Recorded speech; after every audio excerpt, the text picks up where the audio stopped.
Hello and welcome. Today we're going to build a GR style campaign based in the Falklands, and it's kind of going to show you from start to finish my process in how I set up my campaigns that I make. So the first thing to decide was that I was going to do this map, and it's going to only be in this area here. So if we look at the measurements, we're looking at a battleground of about 180 nautical miles, which is not too bad because you've got to think GR missions are only 90 minutes, so 100 miles or so, good amount to fly, do some bombing, it'll be good. We're going to set this up east versus west, so we'll put the blue guys on the east and the red guys on the west, and the west stuff is going to mostly be air spawned, so that as if it's come from the mainland, way outside the scope of the battle. So that way we can have a bit of air-to-air. And we're going to saturate this area with various SAMs and AAA emplacements and factories that need to be blown up and hostile heliports, that kind of thing. And the blue area will operate aircraft from the bases which are given. So we use all three of these, and then maybe we'll build a FARP at some later stage on this other island. So, first things first, I'm going to set up the weather for mission 1 and the time and season, etc. So we'll base this campaign in the summer of Falklands so that we can have more daylight. So that'll be, we'll call that February time. We'll get the sun and moon visualizer, and we'll have the campaign start in the early hours of the morning. As you see, the sun goes the opposite way. So we'll stick it in the early hours of the morning, just come up, and then that gives us scope to have... We usually don't do night missions because the video quality is bad at night, but who knows? Maybe we'll have like an evening mission or something along the lines. Weather conditions, 11 degrees is fine. That will help people take off of the shorter runways. We'll have scattered cloud for now. We'll set it up fairly high, about 12k. Should be fine. Good visibility. We'll just put a very light wind and we'll have it blows to. So if we want to take off this way, really, so we should probably have it blows to that direction so that most of the aircraft can take off towards the battle. And also that means we can have our carrier coming, at a slight angle and it won't be too bad. So we've got 8 knots, so we'll just have 6 and 8 again. And we'll have a rough, pretty much the same heading, not quite. Won't put any turbulence on, won't put any fog on, won't put any dust on. Okay, that's time and date done. The next thing I like to do at the start is set up the options. So I'm just going to tick the standard GR ones, pretty much. We will have this as fog of war, makes things nice and easy. Labels off. All this stuff. So all the stuff I'm ticking forced here, forces whatever's on this side, and I'm forcing off all of this unlimited fuel and weapons, etc. Easy comms, I'll leave that up to whoever's playing. Radio assist will turn off. That's like if you're in the FC3 and it says missile 12 o'clock low, turn that off. Unrestricted sat-nav needs to be on, otherwise it breaks people who've got the 430. Padlock don't really care about. Wake turbulence we will put off because it's still a little bit broken in multiplayer. The F-14s have it on all the time, so bad luck for them. And system failures off because that would just be annoying in a 1 life mission. User map marks on. Civ traffic I'll force off to save a few frames. Birds I'll force off to save a few frames. Don't really care what people have for that. Okay, that's that part done. And now we're going to have a little look and make sure the weather is okay. Okay, so let's get rid of the status bar by using Control Yankee. And we'll just have a little look around. It's not too dark, the sun is where we expect it to be. And we're going to be starting down at these kind of airfields anyway. So it looks decent.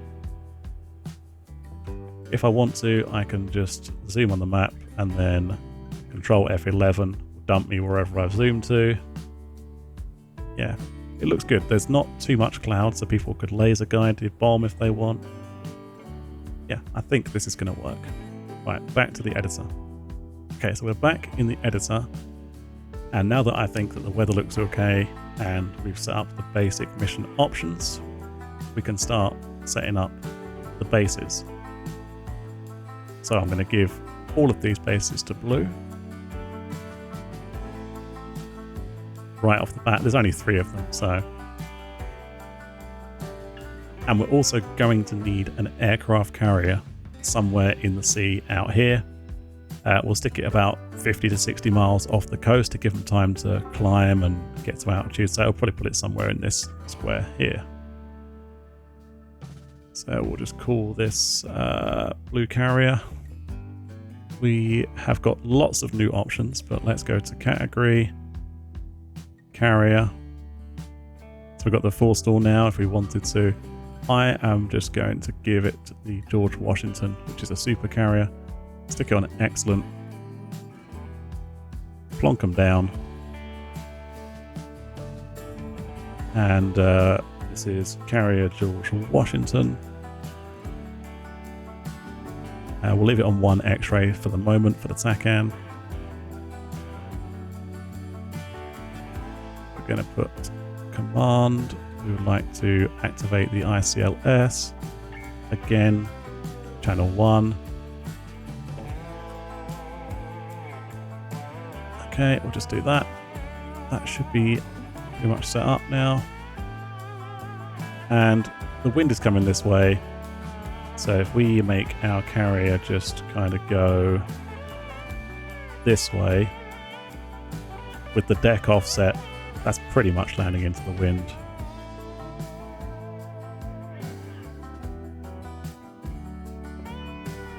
So if we look at the times, we're starting at 6:35, finishing at 9:58, so that's plenty of time for the mission to go. So it's going to end up somewhere up here. And then we'll get to turn around outside of mission time and then it can go back, etc, etc. Okay, so that's the blue base is done. The reds haven't really got any bases, so we can build with that later on once we've decided if they're going to have FARPs that we already know about, or whether we're going to say have the first mission a bit of a scouting mission with a bit of air-to-air and maybe a small amount of ground fire, etc. I'm aiming for this mission to be played by about 20 to 30 people, so we need to have enough in there for people to do whatever it is they want to do. So we'll start with the air-to-air people, which we're going to stick off the carrier because that'll be our F-14s. Then we'll put the F-16s at the ground base furthest back so they can, you know, get up to speed there. So we're going to start with the F-14s.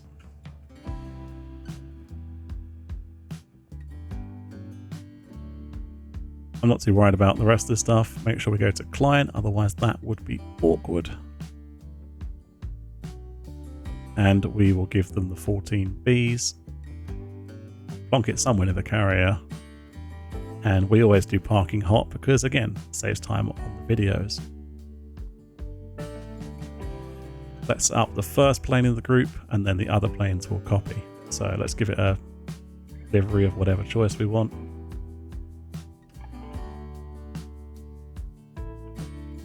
One looks cool. They're going to be on cap, so we're looking at the weapons. We'll give them the A Phoenix, which is the older one, so it goes further, but it's smoked. We'll also give them the AIM 9M and 2 AIM 7. So this is a decent setup. They'll probably change it, but you know, we've tried, and they might just go, oh yeah, that's good enough for me, and off they go. Ammo type, we'll give them the mixed one in case they want to do some air-to-ground shooting at the end if they don't get shot down. All the fuel, and then we'll give them 4. So that's potentially 8 people sorted if they have Rios, maybe only 4. See how they go. We might put the F-18s on there as well, but for now, let's just go to Port Stanley, set up the F-16s. How long is this runway? 5,000 feet. It should be plenty. And they're also going to have to back taxi. Also, there's a little weird runway here, which is kind of weird. interesting. So this will be the F-16. Again, they're going to be probably cap. And we'll make sure we pick the F-16 that actually can be flown, which I've got it, so it's yellow, but it's the Block 50 that's the one that can be flown.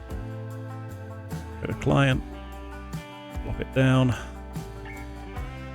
park in hot, and again we're setting out for all of them with the first one. So okay, this one will do, and we'll give them a mix of AIM 9, hopefully M's. Is there an M's one? It's preset. No, they're all X's. Excellent. Excellent stuff. Right, that'll do. They probably won't even need the fuel tanks, but they might want them, so we'll see. Okay, that's pretty much taken up all the parking at that airfield. Right, let's do the patrol zone. So they're basically going to end up going between waypoints 1 and 2 on some kind of cap pattern. Do the same thing for the F-14s. They can only have 3 waypoints anyway, so let's not overtax them. It's pretty much the cap done, which means that when we do the enemy cap, we're going to need to make sure it's a decent balance for, we'll say, 2/3 of the number of people flying. It's something you have to work out. Okay, so all our caps are up for blue. Now let's give them something to fight against before we start, dialing down into what the air-to-ground guys are doing, then what the helicopter guys are doing. It's a multi-stage process, and we'll split this into multi-videos. So we're going to pick an airplane. We're going to just pick Task Force Red to not upset anyone. And we're going to give them different aeroplanes to whatever we're having flying. So let's give them ones that we can't fly, and then that would make things a little easier, like MiG-31 or something that absolutely we know that is not going to be friendly. Let's not entice any friendly fire in a GR mission, because that would be terrible. So again, we're going to go like 100 miles out. And these things they're not the greatest in terms of graphic quality, but they're okay. Let's give it some missiles. We're going to make these 2 ships. So we're going to tick late activation, because we don't want them to just spawn in immediately. You also have to be careful with multiplayer missions. When stuff spawns in all together, you get a lot of lag. So if you're spawning in late activation stuff, make sure you sort of stagger it out a little bit as well. Try and help people out. And then we'll spawn these with a trigger later on, which would be an interesting thing to see, setting up triggers. I don't think I've done a lot of videos on those. So they've got weapons. We're going to add the waypoint. We're basically going to make them fly straight in, because then they'll spot someone and engage them. And then we will spawn in more of them. So we're going to put 2 of them in. Now, this is group 1, so that's Red Air 1. We will now click on it, Control C, Control V, Control V. So there's 6 aircraft. We'll also get some other types to make things a bit more interesting. And they're all late activation, which is good. So now we know that Red Air 1, 2 and 3 are our MiG-31s. Okay, so some basic cap is set up. We're not sure how many people are going to be playing yet, so we'll leave it there for now. Okay, thank you for watching the first part. In the next part, we will move on to setting up the air-to-ground targets and then air-to-ground aircraft. Hopefully you'll join me for that. If you want to see some more basic DCS mission editor videos, you can check out this playlist. Thank you very much for watching. If you found the video helpful, I would appreciate a like. Until next time, I will see you in the skies.